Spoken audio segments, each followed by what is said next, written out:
Hello, I'm Neil Pyer, Executive Director of the Greater New York Regional Chapter of the American College of Sports Medicine. I'm here to introduce our next presenter, Thomas Patrick Mahady. Thomas Mahady is the Senior Exercise Physiologist in the Cardiac Prevention and Rehabilitation Center at Hackensack University Medical Center in New Jersey.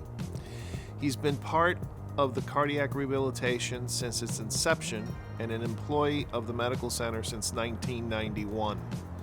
Mr. Mahady earned a BS in exercise science from William Patterson University in Wayne, New Jersey, and completed his master's program in exercise science at Montclair State University in Montclair, New Jersey in 1999. He is an active editor and author for the American College of Sports Medicine and the National Strength and Conditioning Association, and his most recent effort, Coronavirus Disease 2019, Infection, Returning to Sports Physical Activity, was published in the ACSM's Health and Fitness Journal for November-December 2020. Thomas Patrick Mahady's presentation today is Unleashing the Creative Power of Your Cardiac Rehabilitation Team Improves Patient Care. And now, without further ado, Thomas Patrick Mahady.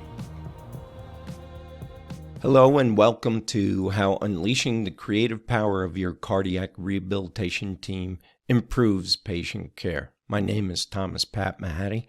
I'm the Senior Exercise Physiologist at the Cardiac Prevention and Rehabilitation Center at Hackensack University Medical Center in Hackensack, New Jersey. I've been involved in the fitness industry for over 35 years now, and I've served in a variety of capacities, some of it on a management level, not a lot of experience there. But my primary role over the last 30 years has been in cardiac rehabilitation. I never really gave management a thought until about 10 years ago. I was asked to research and deliver a course at William Patterson University entitled Health Promotion and Fitness Management. And so I began to research management styles, and I was surprised to find that there were a variety of management styles. And within those styles, there were two common threads that surprised me. The first one was management of risk. That was an underlying theme to all of the management styles. And it seemed that we were being encouraged to manage physical risk and financial risk. We were encouraged to keep everybody safe, keep our clientele safe, keep our settings safe, and manage financial loss or prevent financial loss. The other thread which surprised me was how were we going to increase patient satisfaction or client satisfaction and broaden our referral base. And so when I looked at those two underlying threads, I never saw them as complementary. I always saw them as parallel. And I always felt that there was something missing, something that we could do more that would bridge the two of them and help us do it better and somehow make those two parallel threads a little bit more complementary. And so here's where my story gets a little bit personal. About 4 years ago, my daughter handed me a book called Creativity by Ed Catmull. Ed Catmull was also the founder and one of the creators of Pixar Studios. And Pixar Studios specialized in producing full-length animated feature films. And their greatest triumph was Toy Story, but they've had a long line of successes since then. And in addition to some bright, young, innovative, and talented individuals, Ed constantly talks about his success, and his success being the result of nurturing a creative culture at Pixar. And this included all of his employees at Pixar, from the producers to the directors to the draftsmen and to his support personnel.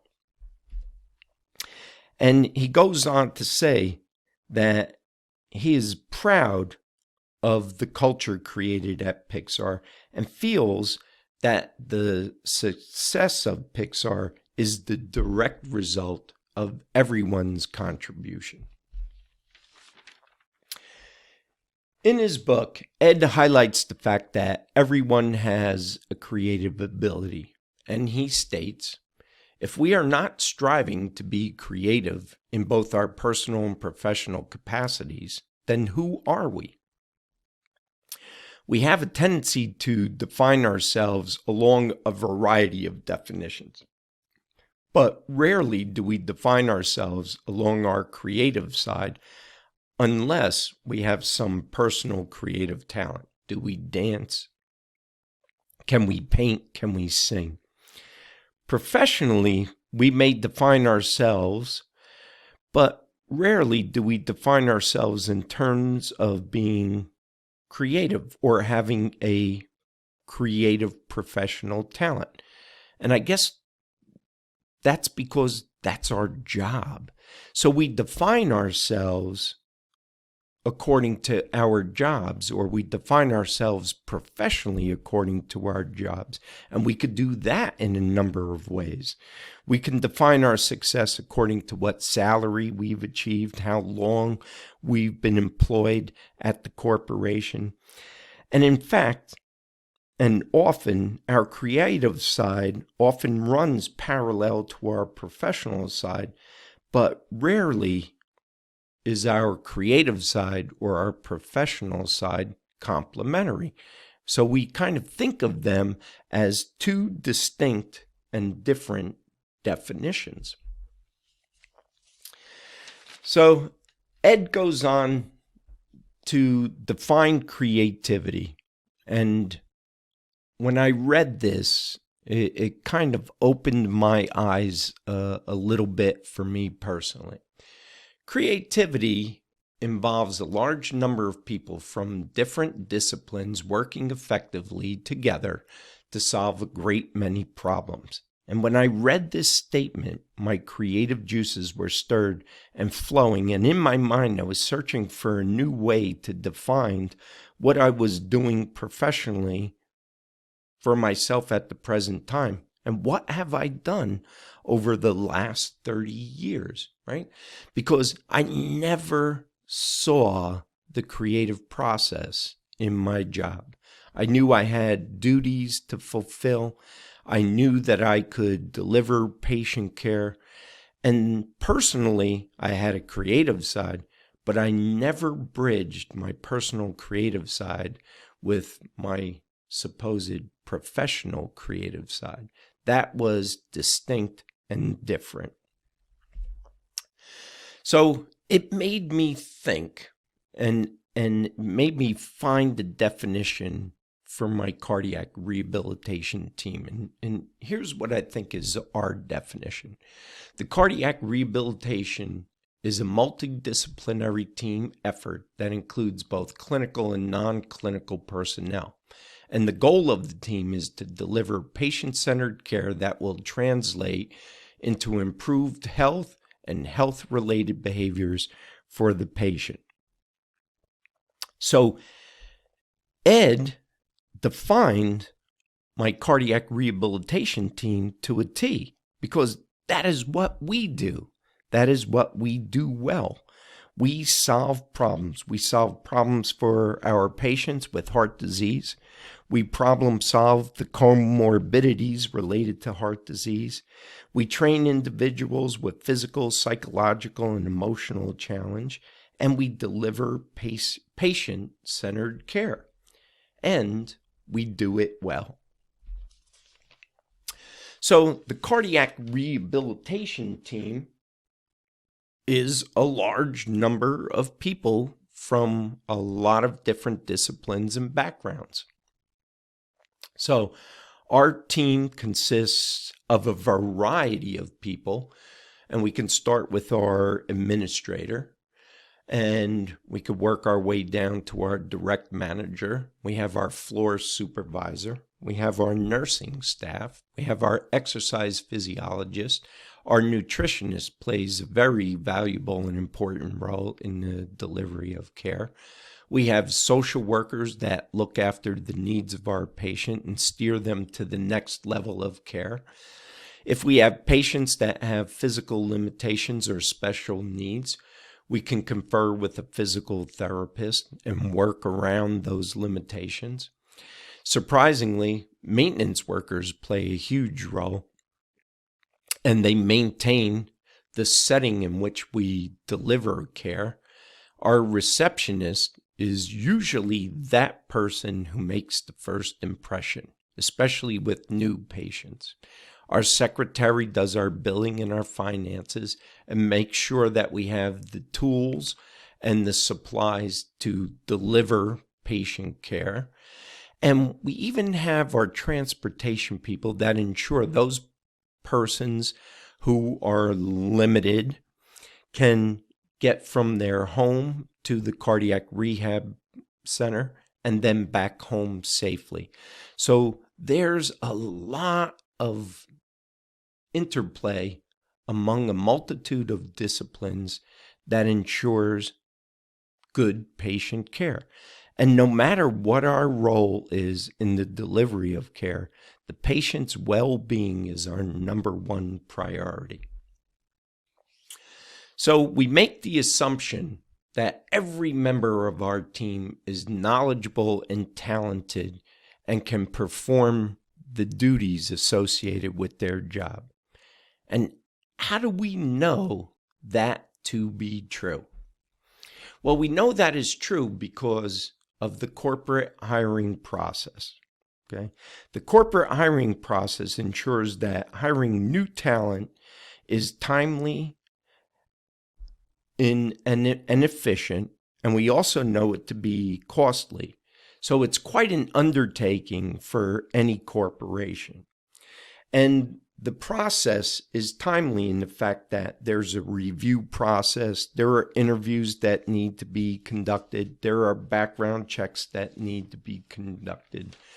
And that process ensures that the hired individual has the knowledge to fulfill his role along with the applicable skills and abilities.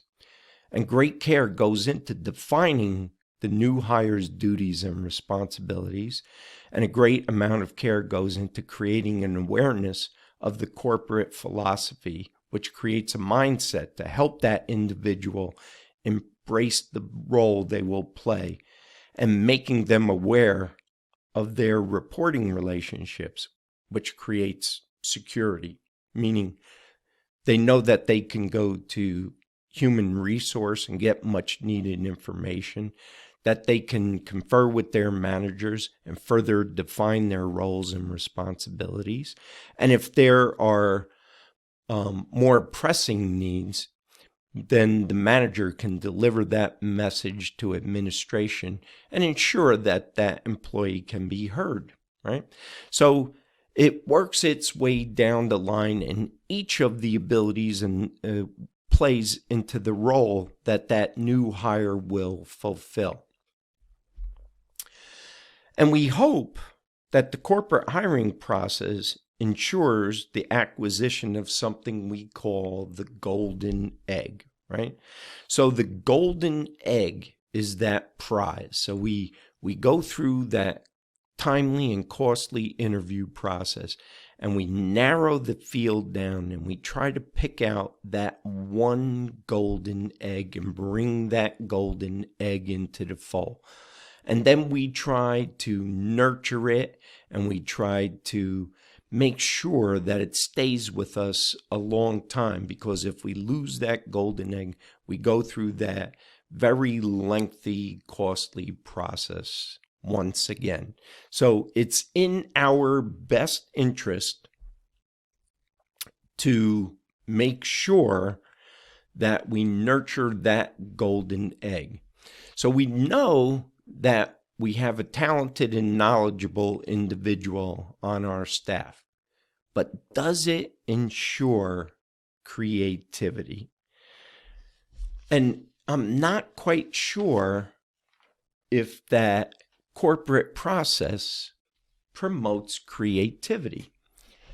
So we know that getting knowledgeable and talented people to work together takes trust and respect. And that trust and respect is earned over time. And an environment that nurtures trust and respect will eventually unleash everybody's creativity. So the development of an environment that promotes trust and respect becomes most important, and we hope that it unleashes that creative process.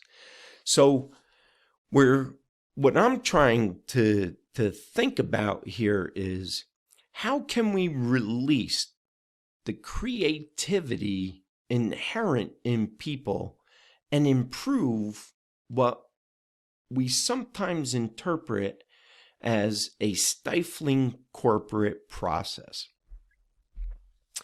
So, creating an environment of trust and respect begins with the creation of a peer-to-peer culture.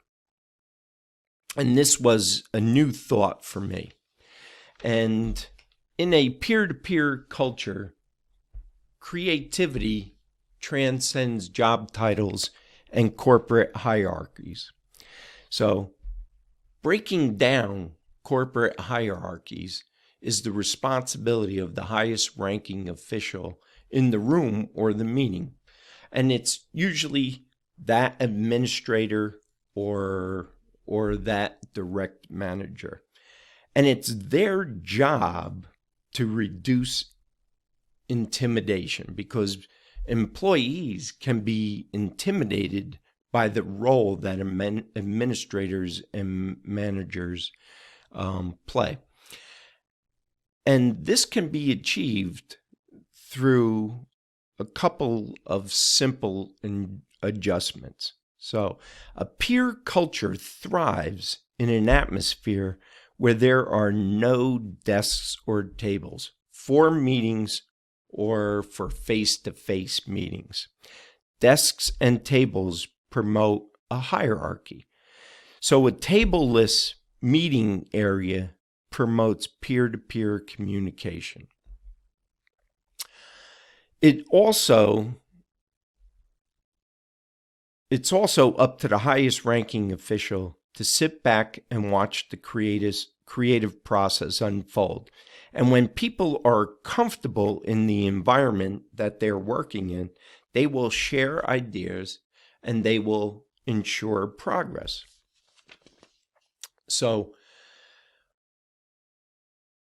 the idea here is to break down that hierarchical structure that is inherent in large corporations and businesses, and see if somehow we can create a structure that does not dictate a communication structure. So I think what I'm trying to say is, organizational structures should not dictate a communication structure. So, hierarchical structures can stifle communication, and often people interpret these communication structures as dictating to them from the top down. So, lateral or peer-to-peer communication, when commonplace, may actually reduce managerial stress, which reduces everyone's stress. So if we could break down the idea that we have to sit at tables and we have to maintain a person who's in charge, well, that stifles that lateral communication. So in the managerial realm, I guess what I'm trying to say is, managers must learn that they don't need to know everything, and that it's okay to have communication apart from them. And that when things arise, when deadlines arise, or when problems arise, or even when successes arise, it's okay to be surprised. It's okay also to recognize that problems are going to arise and that they are unforeseen and that they are usually solved by a team that is comfortable in a peer-to-peer culture. And when problems arise, they can be easily resolved and the solutions may be equally surprising. In a peer culture, a single problem is everybody's problem. So it's up to the manager not to judge who are solving these problems, but to relax and allow the team to solve these problems and to take on the responsibility for solving these problems. But it's also the manager's job to keep it safe for his employees.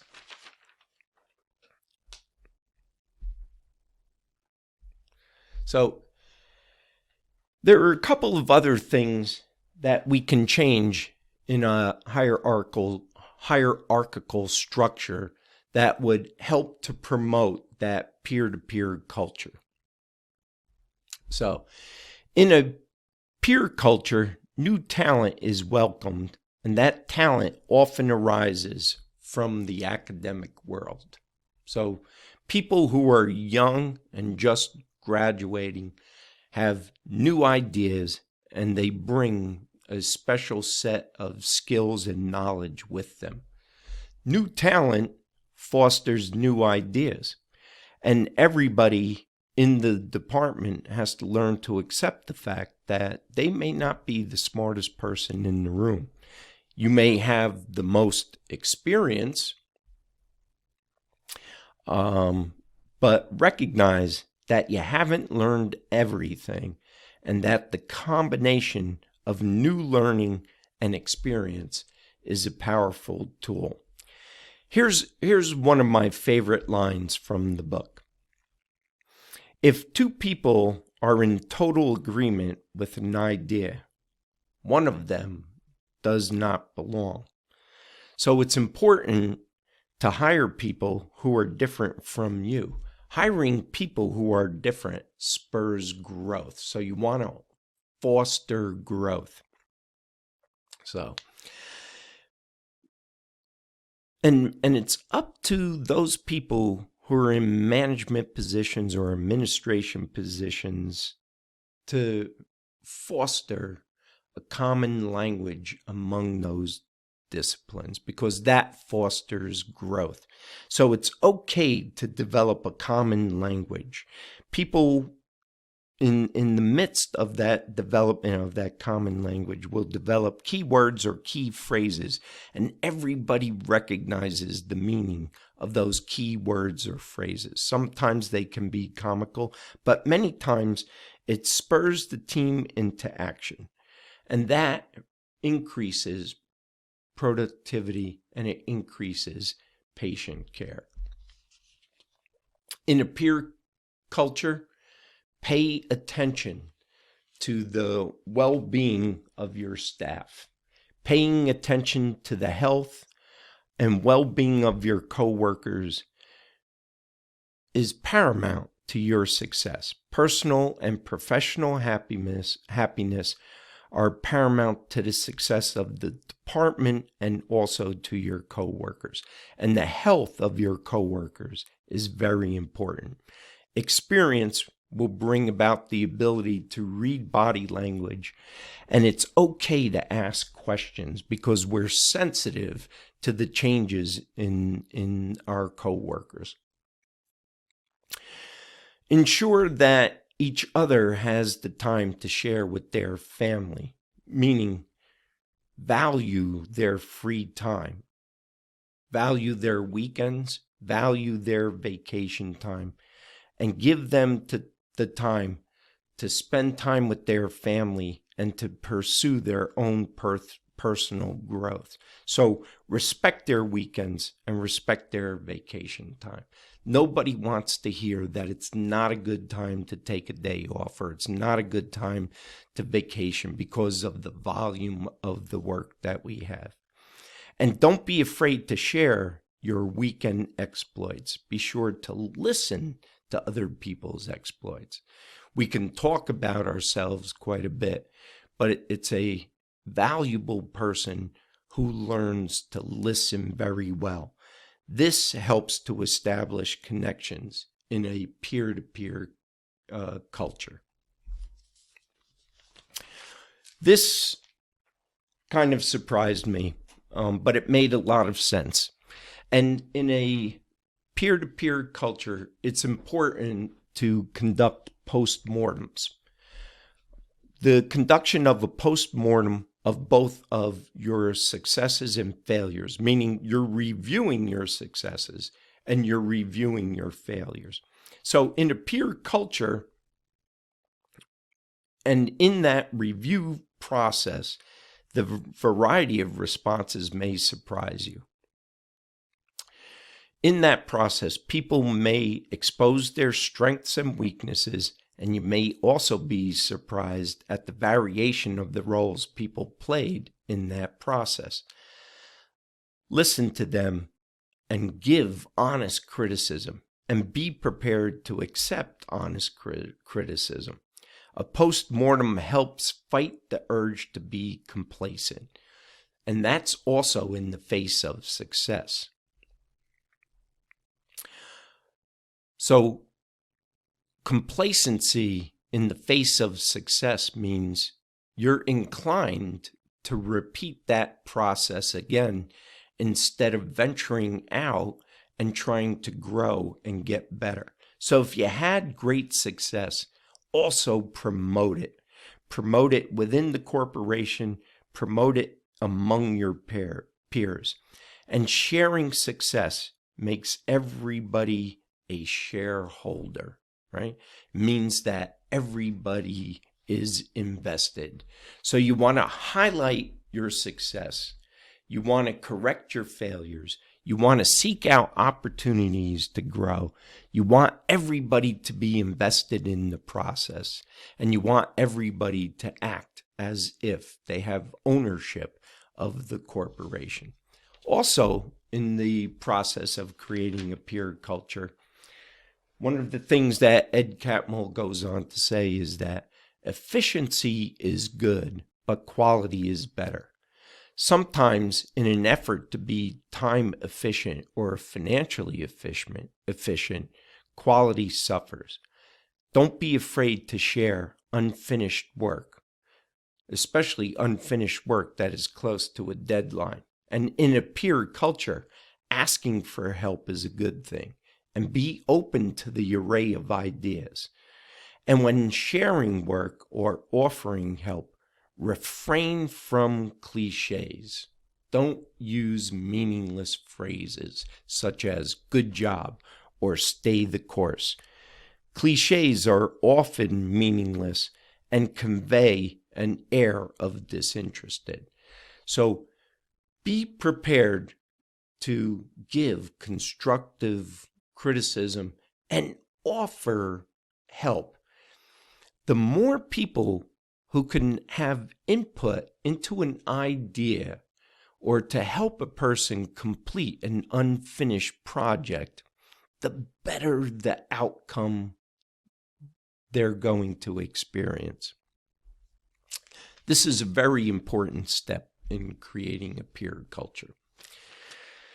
And in the process of creating a peer culture, there is a creative challenge. And it isn't easy. It isn't easy to change our thought process and begin to create a peer culture. And sometimes you have to shed that protective coat and step outside of yourself. Unfortunately, and all too often in healthcare, as well as in other industries, instinct leads us to choose to copy success rather than try to create something brand new. And the reason we do that is because it's low risk. So here we are, managing risk once again. So managing to the side of low risk doesn't allow for your staff or your process to grow. Assuming a little bit of risk and asking people to rise up to the challenge, that's where you'll experience growth. So, in a peer-to-peer culture, everybody helps to nourish the environment, and that includes an environment of trust. And everybody is there to cultivate the creative process. And the thought process should be as follows. Everybody should think like a leader, right? Everybody should think like a leader and want to move the process along. And as a side result of that thought process, leaders are accountable, and leaders can stimulate motivation, and they can motivate other people to join that creative process. A peer-to-peer leadership improves morale, and when morale is good, it creates job satisfaction. So a peer-to-peer culture trickles out in a creative process and creates a positive atmosphere for everyone and creates an air of leadership where everybody becomes productive and viable. So, how does this translate to a cardiac rehabilitation setting where our goal is to improve patient outcomes and improve their overall hope or overall health? The hope is that we improve patient outcomes consistent with the goals set in the patient's ITP or individual treatment plan.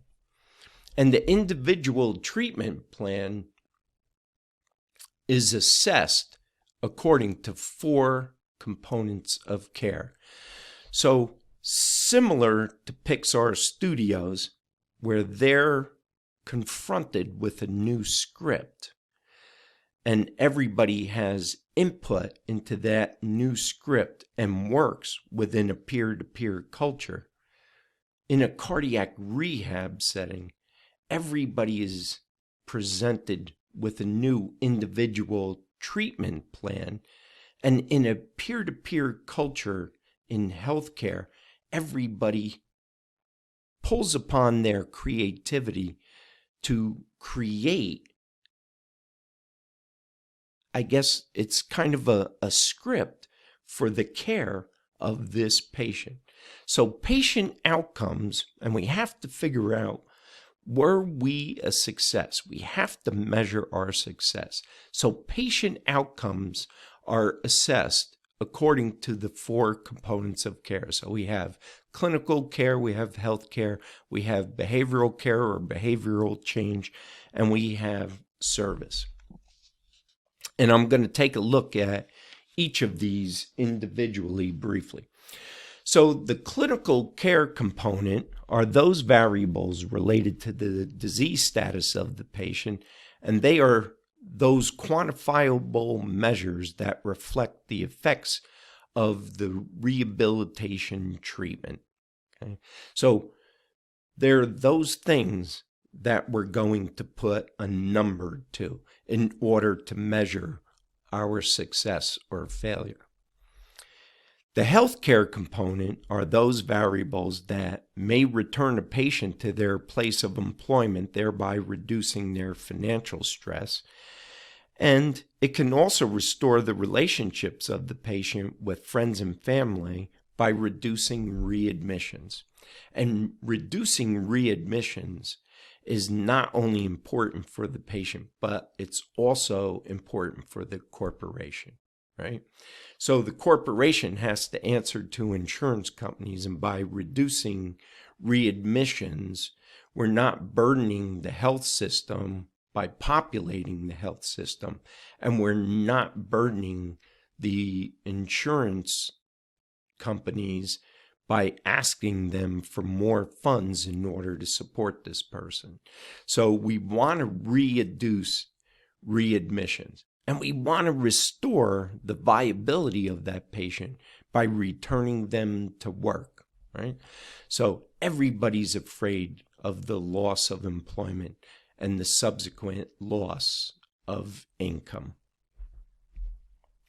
The behavioral health care component or the behavioral change component are those variables that reflect smoking cessation, weight loss, or adherence to an exercise program. And this is where I believe the creative process may make its most impact. So each person has a different goal and as to what behavior they want to change and maintain. And we need to make connections with that patient. So the staff needs to make connections, personal connections, almost as if it's a peer-to-peer communication, and improve those behavioral care components so that we can improve their overall health for the rest of their lives. The service care component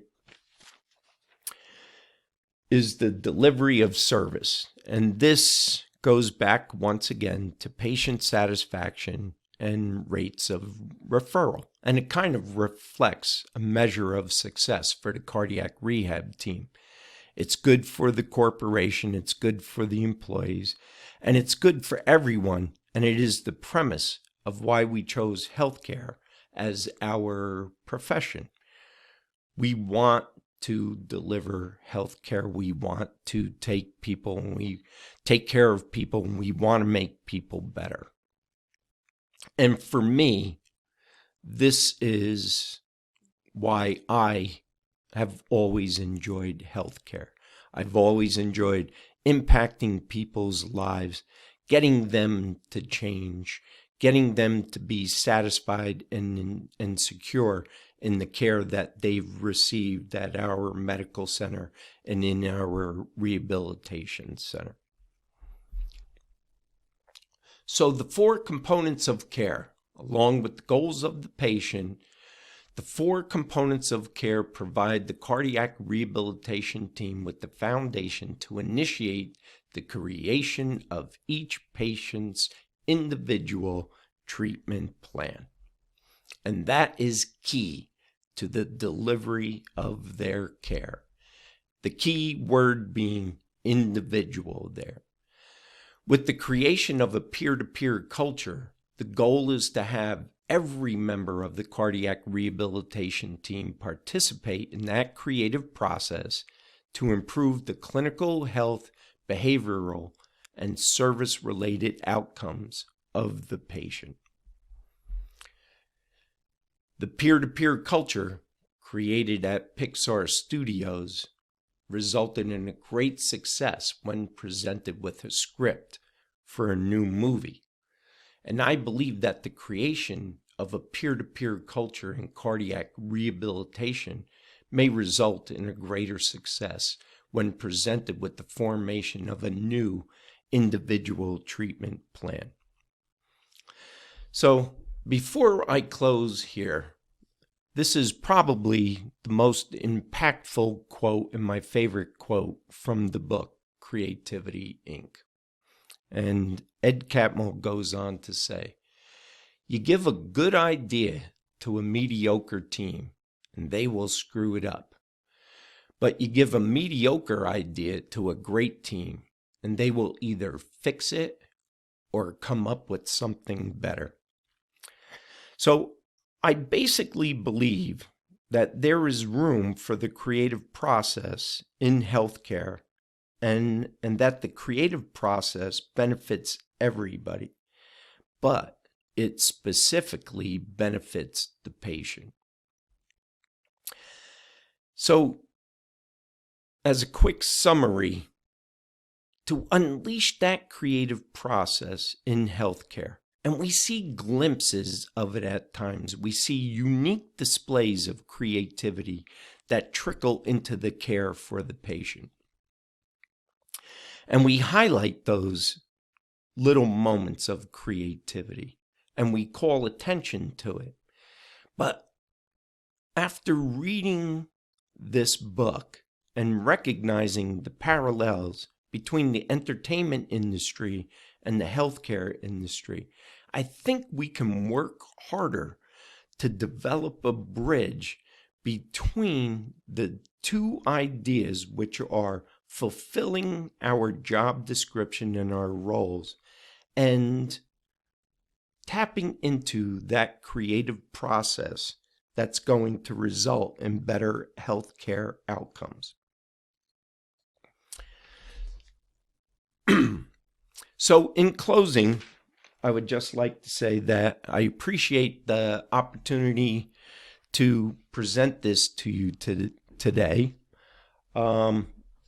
It took a little bit of a creative process for me to kind of organize my thoughts, and I'm still not so sure that I've organized them well enough to make an impact, but I do know that I was inspired by this book and that every day when I'm at my job and I have the opportunity to flex my creative muscle, I try to do that. I want to thank all of you for bearing with my strong northern New Jersey accent. And I also look forward to receiving a lot of questions from you about the creative process. And I hope sharing this with you today incites you to go out and purchase this book and give it a read for yourself. Maybe you come up with something different. Maybe you come up with an idea that you want to share with me that will broaden my aspect. And I welcome any feedback that you have for me as far as this presentation and in pursuing that creative process. Thank you.